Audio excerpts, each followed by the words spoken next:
Hello guys, welcome to back in my YouTube channel. Today I will show you how to set time and date in Siemens panel.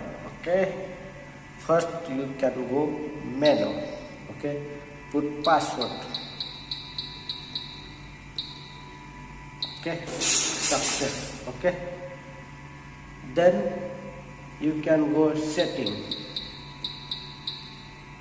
Okay, this one setting. Okay, then you can go system command.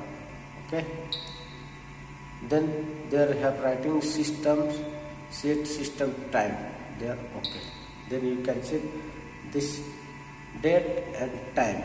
You have to set here. Set means this one today 11. If you put 01, say